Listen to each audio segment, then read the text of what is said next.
Finally it's registration day. Morning Goa reach ಆಗಿದ್ ಕೂಡಲೇ ಹೊರಟಿದ್ದೆ beach ಹತ್ರ. ಸ್ವಲ್ಪ ಬೀಚ್ ವಾಕ್ ಮಾಡ್ತಾ ಬಾಡಿ ಟ್ಯಾನ್ ಮಾಡ್ಕೊಂಡು ಬ್ರೇಕ್ಫಾಸ್ಟ್ ಅಂತ ಪಕ್ಕದಲ್ಲೇ ಇದ್ದಿದ್ ಹೋಟೆಲ್ ಹೋಗಿದ್ವಿ. ಇದು ನಾನ್ ತಿಂದಿದ್ದಲ್ಲ, ಫ್ರೆಂಡ್ ತಿಂದಿದ್ದು. ನೆಕ್ಸ್ಟ್ ಸೀದಾ ತರಕಾರಿ ಅಂಗಡಿಗೆ ಹೊರಟ್ವಿ. ಅಡಿಗೆ ಮಾಡೋದಕ್ಕೆ ಬೇಕಾಗಿರೋ ತರಕಾರಿಗಳನ್ನೆಲ್ಲ ತಗೊಳ್ಳೋದಕ್ಕೆ. ನನ್ಗೆ ಕುಕಿಂಗ್ ಮಾಡೋದು ಅಂದ್ರೆ ಬಹಳ ಇಷ್ಟ, ಎಸ್ಪೆಷಲಿ ಔಟ್ ಸೈಡ್ ಹೋದಾಗ ಹೊರಗಡೆ ಫುಡ್ ಗೆ ಜಾಸ್ತಿ ಡಿಪೆಂಡೆಂಟ್ ಆಗಬಾರ್ದು ಅಂತ ಬ್ರೇಕ್ಫಾಸ್ಟ್ ಅಥವಾ ಲಂಚ್ ರೂಮ್ ನಲ್ಲೇ ಪ್ರಿಪೇರ್ ಮಾಡೋದಕ್ಕೆ ಟ್ರೈ ಮಾಡ್ತೀನಿ. ಸೌತ್ ಗೋವಾ ಕೋಲ್ವಾದಲ್ಲಿ ನಾನ್ ಬುಕ್ ಮಾಡಿದ್ದು 2 BHK villa. Check in timings 2 o'clock ಇತ್ತು, ಬಟ್ ನಾವು ಅವ್ರ ಹತ್ರ ಮಾತಾಡಿ 11 o'clock ಎಲ್ಲ ಚೆಕ್ ಇನ್ ಆಲ್ರೆಡಿ ಆಗಿದ್ವಿ. ಚೆಕ್ ಇನ್ ಆಗ್ತಿದ್ದ ಹಾಗೆ ಎಲ್ಲಾ ಲಗೇಜ್ ನು ಕೂಡ ಒಳಗಡೆ ಇಟ್ಟಿ ಕಾರ್ಬ್ಸ್ ಲೋಡ್ ಮಾಡೋದಕ್ಕೆ ರೈಸ್ ಬೇಕಾಗಿತ್ತು. ಸೊ ಫಸ್ಟ್ ರೈಸ್ ನ ಕುಕ್ ಮಾಡೋದಕ್ಕೆ ಇಟ್ಟೆ. ನಂತರ ಮೊಟ್ಟೆ ಜೊತೆ ಬಂದವರಿಗೆ ಅವ್ರಿಗೇನಾದ್ರೂ ಒಂದು ಸ್ಪೆಷಲ್ ಡಿಶ್ ಮಾಡೋಣ ಅಂತ ಹೇಳಿ ಎಗ್ ಕರಿ ಮಾಡಿದ್ದೆ. ಮೀಲ್ಸ್ ಎಲ್ಲ ತಿನ್ಕೊಂಡು ಎಕ್ಸ್ಟ್ರಾ ಮೀಲ್ಸ್ ನು ಕೂಡ ಪ್ಯಾಕ್ ಮಾಡ್ಕೊಂಡು ರೆಸ್ಟ್ ಮಾಡಿ ಫ್ರೆಶ್ ಅಪ್ ಆಗಿ ಬಟ್ಟೆ ಎಲ್ಲ ಹಾಕೊಂಡು ಸೀದಾ ರಿಜಿಸ್ಟ್ರೇಷನ್ ಮೆನ್ಯೂ ಹತ್ರ ಹೊರಟ್ವಿ. ಈ ಒಂದು ಶೋ ಅಲ್ಲಿ ತುಂಬಾ ಜನ ಅಥ್ಲೀಟ್ಸ್ ಪಾರ್ಟಿಸಿಪೇಟ್ ಮಾಡ್ತಾ ಇದ್ರು. 550+ ಅಥ್ಲೀಟ್ಸ್ ರಿಜಿಸ್ಟರ್ ಆಗಿದ್ರು. 1 hour ಕ್ಯೂ ಅಲ್ಲಿ ನಿಂತ್ಕೊಂಡು ರಿಜಿಸ್ಟ್ರೇಷನ್ ಪ್ರಾಸೆಸ್ ನೆಲ್ಲ ಕಂಪ್ಲೀಟ್ ಮಾಡಿ ಕ್ಯಾರಿ ಮಾಡಿದ ಮೀಲ್ಸ್ ನೆಲ್ಲ ಇಂಟೇಕ್ ಮಾಡ್ಕೊಂಡು ಸೀದಾ ರೂಮ್ ಹತ್ರ ಹೊರಟ್ವಿ.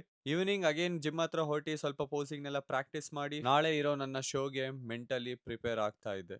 Thank you.